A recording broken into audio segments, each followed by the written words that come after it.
Today we talk about priming, balancing synchronization and suppression to optimize your IVF outcome.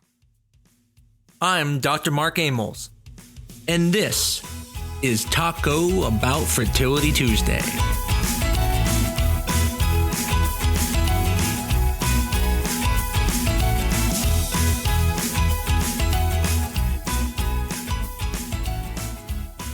Not all IVF cycles begin the same way, and that's for good reason. Today, I want to uncover how priming strategies set the stage for success and why choosing the right one can make all the difference. I feel like priming has been misunderstood. I see lots of posts out there where people will talk about priming, or even when patients come in and will say they're worried about over-suppressing their eggs. And they should be worried, because there is some truth to that. But the question is, there's this balance. And this balance is, yes, you don't want to over-suppress, but you also want to have synchronization. And depending on the person, the right treatment is going to be different for everyone. And so I want to talk about that balance today, and then also want to talk about what the studies say and whether there's even any truth to all of this. So let's first start by introducing what are the types of IVF priming. What does that mean? Priming means to get the ovaries synchronized so they have better development. But there's also other purposes for priming. Priming could be used to prevent cysts from developing while you're waiting to go through IVF. Priming can be used to synchronize you with a cycle. Let's say if everyone's going to be starting in a few weeks, it gets everyone on the same schedule. Priming can also help get a better response.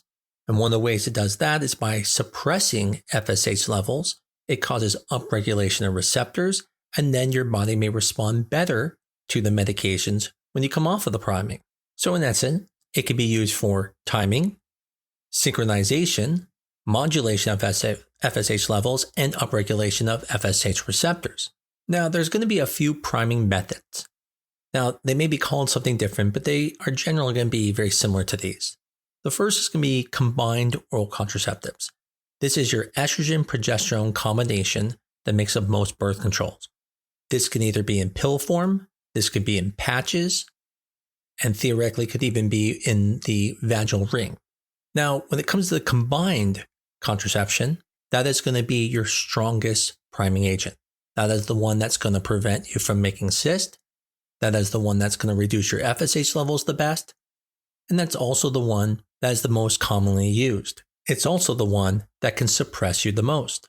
Now, after using a combined contraception, then you get into the single hormone contraception priming agents, such as progesterone and estrogen. Progesterone is going to be stronger than estrogen, but it's much weaker than the combined. It will also help synchronize follicles.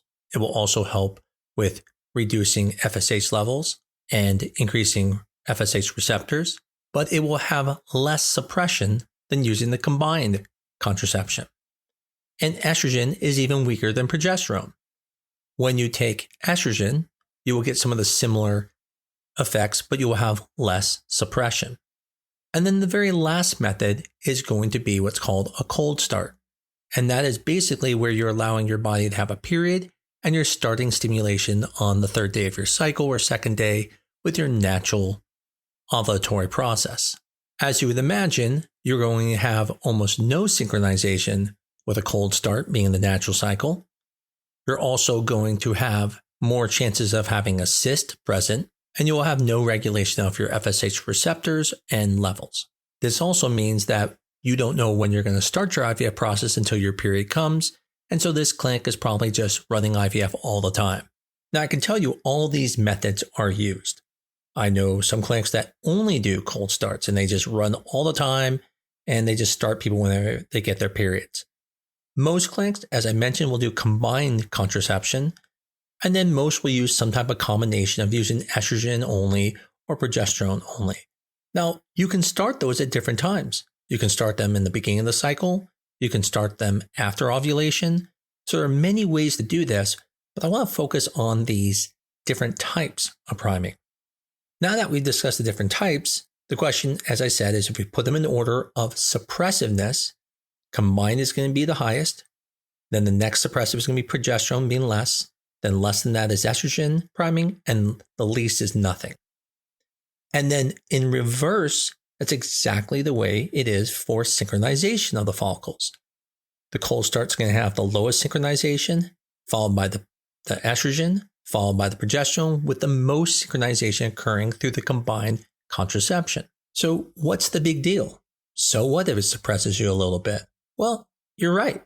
If you got 16 follicles and you get put on contraception and maybe you would have made all 16 follicles grow, but with over-suppression you only made 14 follicles grow, or maybe it made your cycles go a little bit longer, that can feel like that's a big drop.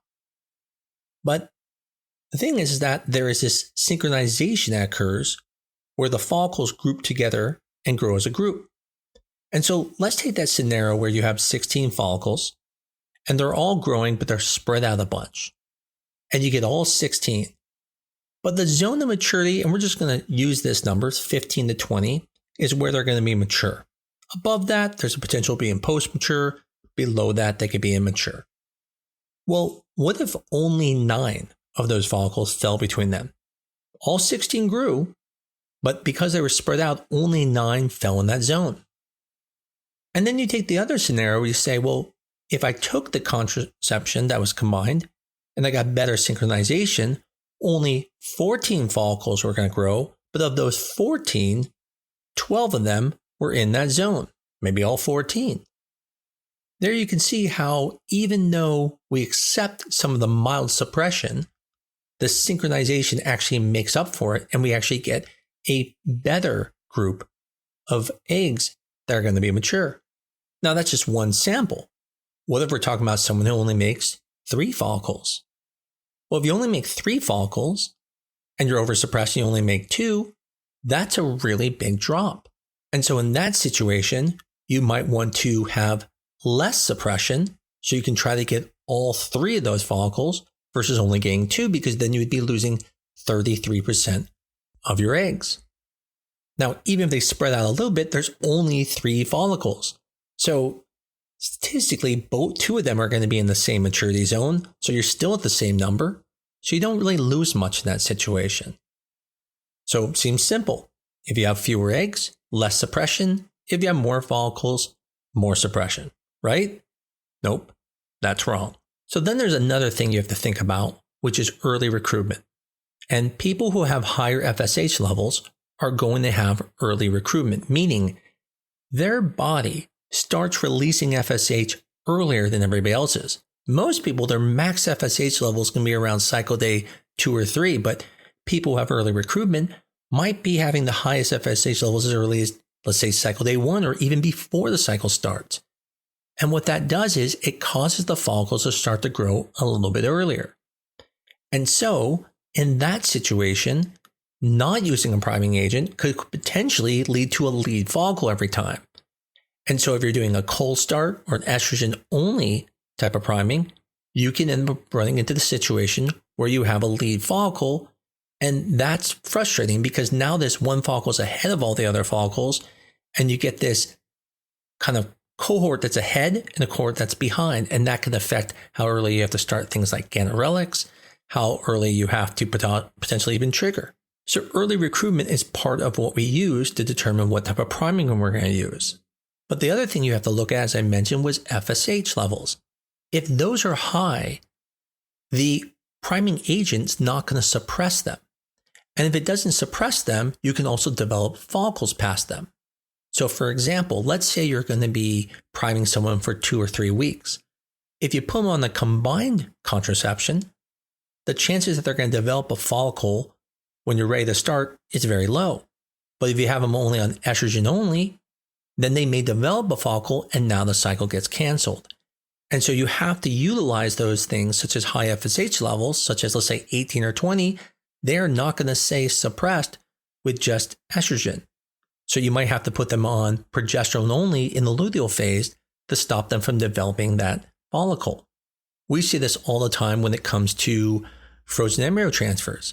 Most clinics don't use Lupron. What we do is when someone gets their menses, we put them on estrogen, build the lining up of their uterus, and then we put the embryo back. But there's some women who ovulate past that estrogen. And that's because their FSH levels are so high that they're able to ovulate past the estrogen. That's why you don't really have an estrogen-only birth control pill, because it doesn't work very well. The same thing is you don't see progesterone-only pills that prevent ovulation. Those usually just prevent pregnancy. The best way to prevent ovulation is going to be with a combined contraception. Now, there are some unique situations. For example, some people, let's say, have had GI surgeries, and let's say they don't absorb things as well. They may need to go on patches because the pills won't be absorbed well enough. Another unique situation is people who have blood clotting disorders. If they have blood clotting disorders, you really don't want to put them on birth control, even if it's for a short time if they're a high risk. In that situation, we're going to use the progesterone-only priming method to reduce the risk of blood clotting.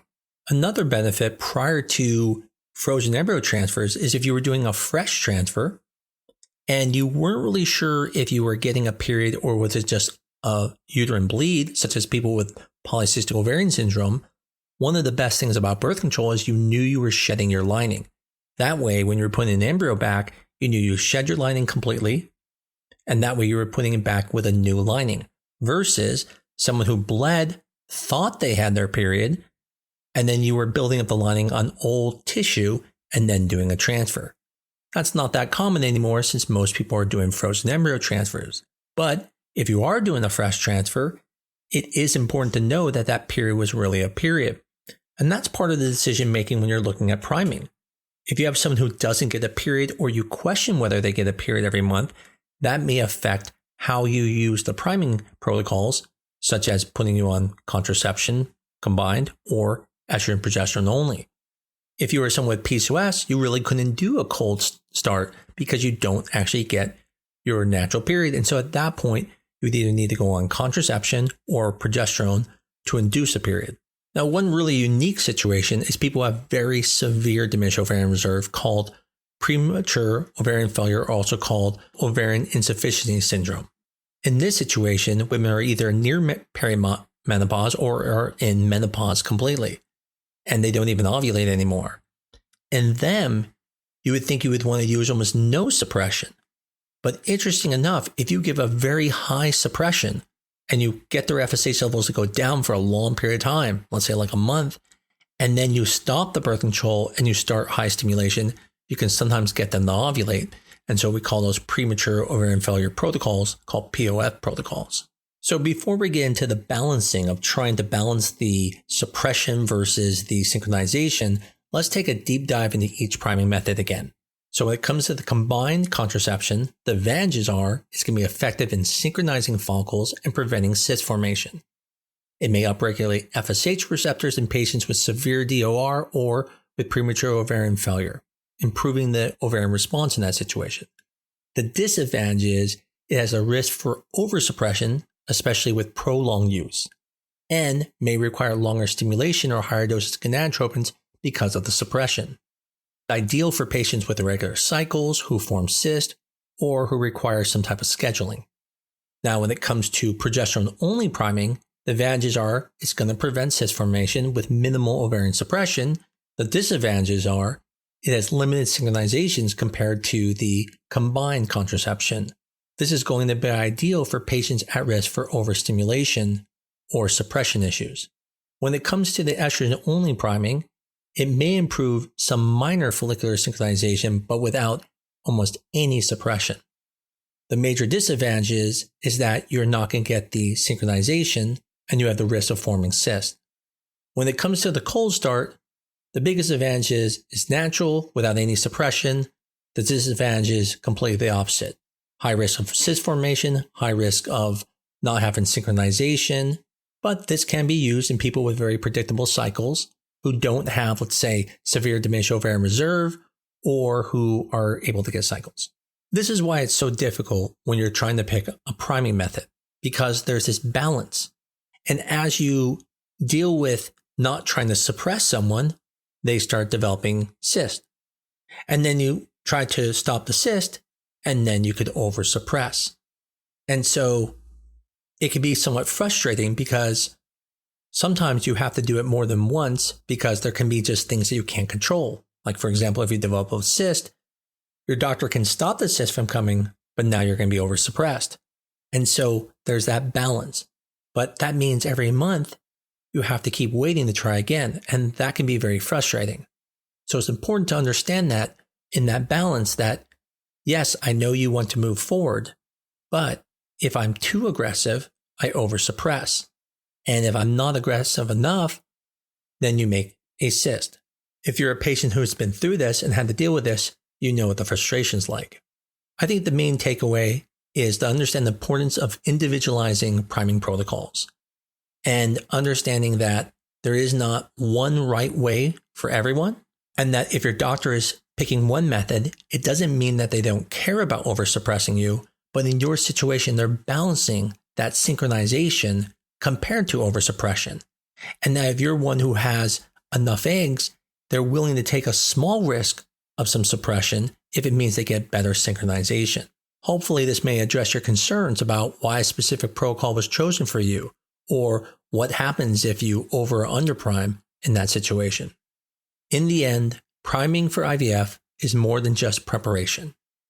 It's about setting the perfect stage for your journey to parenthood. Hopefully this episode was helpful for you. Maybe this has been a frustrating part for you when you have to keep trying different primings and get it right. Maybe you just wanted to know about this, or maybe you have a friend who's going through this and might be frustrated and you want to let them know about it. As always, if you like this podcast, I greatly appreciate it if you can give us a 5-star review on your favorite medium, tell your friends about us, and get the word out about the podcast. I tried to give a little more in-depth science than some of the other podcasts out there. That way, I'm not just superficially telling you stuff, but really giving you what the reasoning is in our heads as fertility doctors. I'm sorry I didn't have the episode last week. I actually was quite sick, as you probably heard in the episode prior, and wasn't able to do one. But I definitely will try to be here again every week, and I look forward to talking to you next week on Taco Bout Fertility Tuesday.